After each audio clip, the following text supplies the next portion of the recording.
So obviously, I'm really excited to talk to you because, like many people, I've seen you on Paranormal Caught on Camera, which is one of my favorite shows. Anything with ghosts, aliens, UFOs, paranormal. And I know you have a long history with this stuff. You've been on Syfy, you've been on Travel Channel, you've been on History Channel. So this feels super hacky, and I hate doing a typical interviewer question. But because you have this history with this, I am curious, did this start like when you were young with one incident that kind of turned your brain onto this, or is it just a fascination in general? You know, there seem to be certain tropes in the paranormal about the origin stories of everyone. Some people had lived in a haunted house. Some people experienced a death. Some people had something profound happening to them. Me, really none of the above. Although I grew up watching shows like In Search Of with Leonard Okay. Nimoy. When I was 10 years old, Ghostbusters came out. And I have to really give it up to Ghostbusters in that to a 10-year-old kid who was already fascinated in the mysteries of our world, this showed that you could handle it using tech, because all the kind of subject matter before that, Poltergeist, The Omen, all those movies, The Exorcist, if you were haunted, if something happened, it was demonic, you are going to lose and game over. Whereas Right. here, yes, it was a comedy, but okay, out come Murray and Aykroyd, Ramis, Ernie Hudson in the jumpsuits with the proton packs. To a kid, that was the coolest thing in the world. And Was that one of your Halloween costumes? Yes, it was. Yes, it was. There was no kid that didn't want to be a Ghostbuster. And I even, for one Halloween, made the No Ghosts logo, and I put it on my parents' Nissan Sentra. But come November 1st, I forgot to take it off. And I remember when they came to pick me up at school, it's still on the side, and everyone's like, hey, look, Ghostbusters. And it was embarrassing then, but look what I'm doing now. Yeah, they didn't even know. They didn't even know what they were stepping into. Do you know what scene? I'm horrible with movies, but I did see Ghostbusters, and I still fantasize about the scene when the Marshmallow Man blew up and everyone ate it. Is that bad? Is that weird? Well, you notice how Murray seemed to be exempt from most of the fluff. The rest of the Ghostbusters are covered in. All the other actors are covered. And I always wondered, all right, did Bill Murray have some sort of no marshmallow clause in his contract? No marshmallow clause. Yeah. By the way, I think that might be a question nobody else has ever thought of. That is one of the most funny original thoughts. That's cool. I want you to meet him and ask. I do want that to happen someday. I would love that too. Just walking the street. It's interestingly enough, I spent 11 years working at an ad agency in the city, and my office, the window directly to my left overlooked the Ghostbusters firehouse. And I would do my work. I would look over, I would gaze over and say, someday. And if Ghostbusters 3 ever comes around, I'll see them filming. I'm going to run down there and I'm going to be in it. And of course, those were pipe dreams. But the universe kind of did deliver me a sort of consolation prize in that I was an extra in the 2016 Ghostbusters. Oh, how cool. Okay.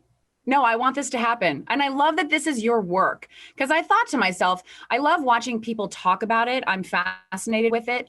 But it's hard for people like me who aren't in the field, because it's hard to find a safe space to talk to people about this, because a lot of people are very judgy. And I was curious on your part, like how this is your world, the people you interact with on a daily basis, this is their world. Why do you think people have such a sour attitude towards the curiosity of the other side? I feel like it's gotten better lately, but at the same time, it's gotten worse. So there is a certain balance that has been maintained. Think of it this way. Before the explosion on TV in the early 2000s, you really couldn't talk about this openly. And the paranormal was something that you addressed in October. And all the shows would come out, the specials would come out, and by the time It's the Great Pumpkin, Charlie Brown aired, that was it. You were done until next year. But now it's 24/7, 365. It's paranormal all year if you're into it. Now, when I first really got into it, doing it like I do now, this was back in 2002. The explosion hadn't happened yet. And I found myself with some buddies here in my hometown of Staten Island doing a cable access show called Scared on Staten Island. And it was more urban exploration than anything else. But the people who would watch us would go, you're crazy. I can't believe you go into those places. And, I can't imagine what I would do if I actually ran into a ghost. What would you do? And I'm thinking, well, you're watching us do it. But at that time, I was very much a skeptic. The child who grew up with Ghostbusters, grew up, went to college, got into the job market, got beaten down like so many of us do. And that's, I guess, imagination, that willingness to accept more had been shuttered off for a while. So I came back into it very skeptical. So I can understand that people aren't ready to believe. But again, back to Ghostbusters, we're ready to believe you.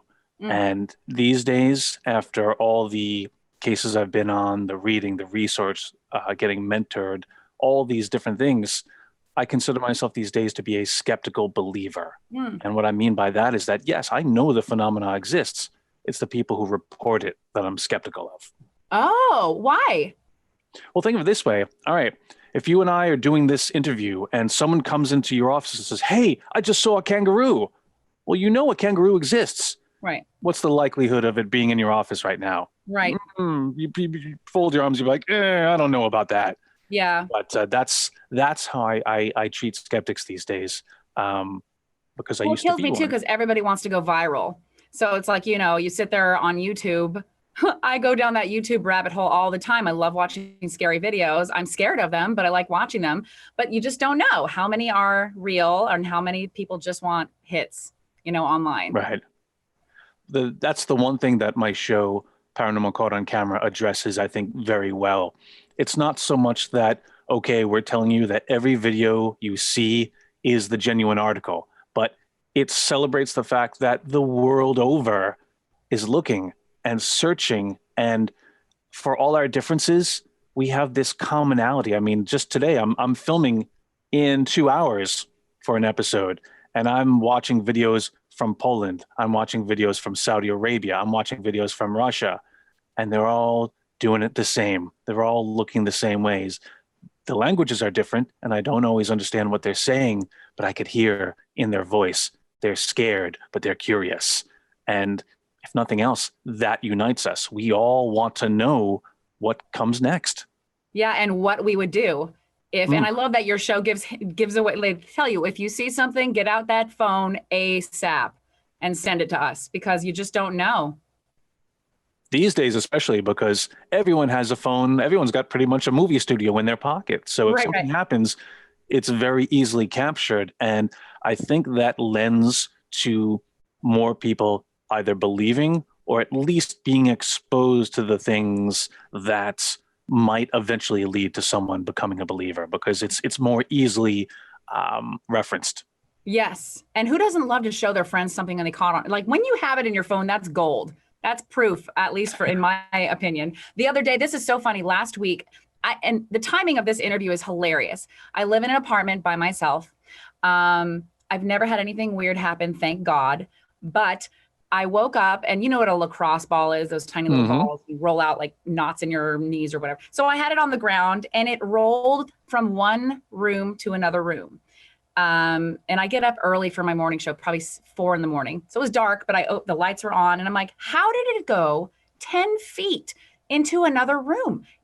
I don't think there was any earthquakes. I don't know. And then, so we looked up all the different things. Is this paranormal? And my first thought was, of course it's paranormal. But there were so many people saying, no, it wasn't. It was an earthquake. There was wind. And I don't know. What, in your eyes, are there signs that something could be paranormal? I tend to approach things. Absolutely. I feel like I approach things from a skeptic's viewpoint, and I think it's always important to remain skeptical, but you have to be open. So again, there's that middle ground where you ebb and flow with whatever comes in. And all right, for instance, in this, okay, you have a lacrosse ball that moved. It's a ball, it's round. So yeah, it will roll, it will move. So you can think, all right, I could see why that would happen. What caused it? All right. Some people think maybe an earthquake. Maybe, do you have any pets? Okay. So it couldn't be that.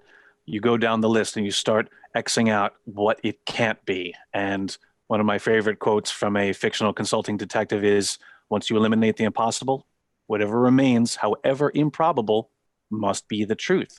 And that's the job of an investigator, to try to check off all those things that we know it cannot be. Now, while it leaves a lot of things open, like, okay, well, was there a tremor in the area? Could it have been a big truck going by that shook the foundation of your house? Could something else have happened? A window that was left slightly open and the air pressure in the room was different? Lots of possibilities. But that being said, even if there is the earthly, corporeal explanation for it, that doesn't necessarily rule out that it could be paranormal. You know, Somebody we're said on our Facebook page, it's probably a guardian angel, or I just want it to only be positive. This is just me being in denial. I just want it to be like a warm, nice, whatever it is, and please don't shake my bed in the middle of the night. That's all I want. I mean, think of it this way. All right, I've been out in your neck of the woods before. I've investigated Alcatraz.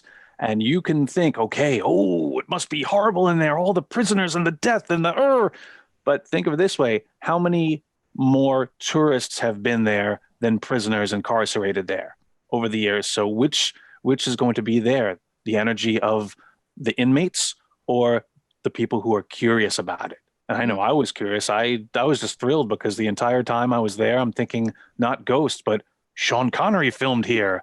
That's hilarious. Welcome to the Rock. You know, that is but that's when you know you're good at what you do, when it doesn't even faze you about any evil entities. You're just excited about Sean Connery was there once. That's great. The entire time they couldn't shut me up. I'm like, good speed got spelled. You know the etymology of your name. The entire time they're like, oh God, Brian, stop. R.I.P. Sean. R.I.P. Sean.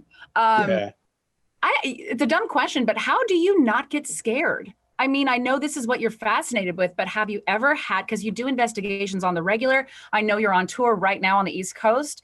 Have you had moments where you're like, holy crap, let's leave? Don't get me wrong. I do get scared. It's a natural human condition. We get spooked. We get scared. We are faced with things that we don't understand, but there's that fight or flight response. Whereas on TV, the producers love the flight response. Or sometimes even the fight response. Me, I'm the freeze response. So when something happens, I freeze up. And I guess that's my brain calculating and considering and figuring out what to do next. But more often than not, I won't run away. I'll go towards, because I need that more information. I need to find out what it is that's causing this, what caused me to be scared. And sometimes I found out mundane explanations like, oh, okay, the cat, oh, that's what it was. But sometimes it's things that are less easily explained, and sometimes knowing what the explanation is more terrifying than the event that originally scared you. Oh, wow, that's interesting. Yeah, I was going to say, you see a lot of people provoke the energy, provoke the spirits, and I always thought that's really ballsy. There's no way I would do it.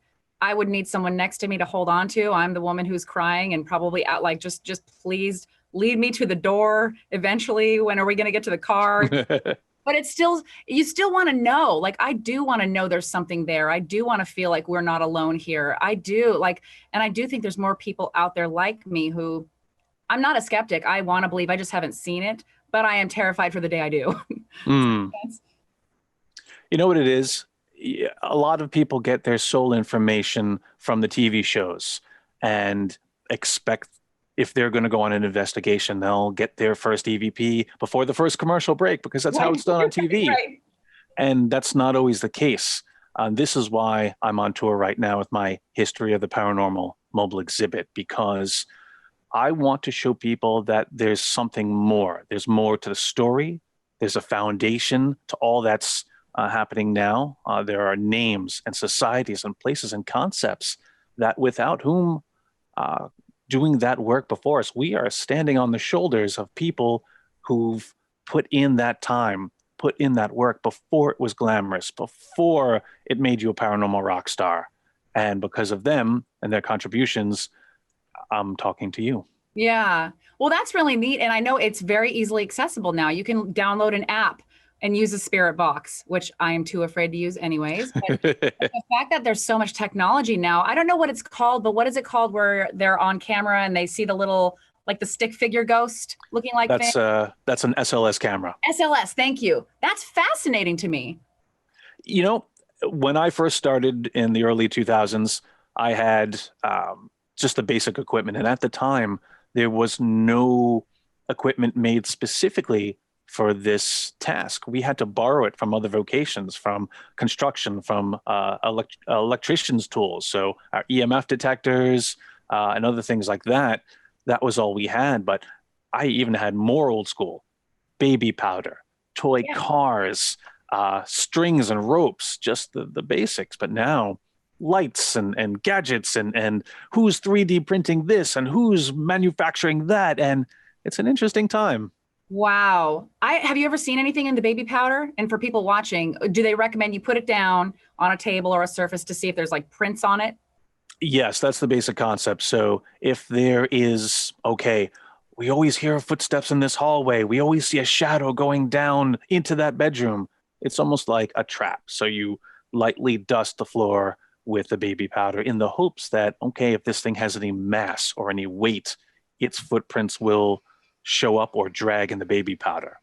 The reality is, baby powder is very hard to clean up. So it's exciting when you're setting it down. When you're cleaning it up, you'll wish that you had a meter. Right. Isn't that just life? Everything's fine until you actually have to clean anything up. Completely. The cleanup is his thing. And I think that's why everyone wants to get on TV, not because of the fame, but for the cleanup crew that comes in after you. And the production crew that will take out all the crap and make you look like a little Yes. That's hilarious. Well, I'm proud of you because to go from, you said early 2000s and your show in Staten Island to just having a curiosity and to keep going and evolving with it, because it does keep changing and growing. And also I love knowing how many people are out there like myself who feel comfortable talking about it because of people like you. So thank you for having the courage to follow your work and your path to make it more fun for the rest of us. Because I just I look up sometimes and I'm like, where are the UFOs? I want to see one. I'm ready to go. Take me. This year sucks. It's time. That's how 2020 is going to end. We're all going to hop on this ship and go. But all right, that's the thing. All right, I come out to San Francisco. You coming on a hunt with me? Absolutely. It's consider it done. I don't even care if we ever come back. Beam us forward a couple years. And then when we land again, one, I hope I lost 20 pounds. And two, I hope it's 2023. Let's give it a buck. And there's a vaccine and things aren't as weird. So yeah, but if you're ever out here, please let me know. I would love to see you to do an investigation. I've never done one. I'm actually too scared, but I'll muster up the courage. I'll find a way.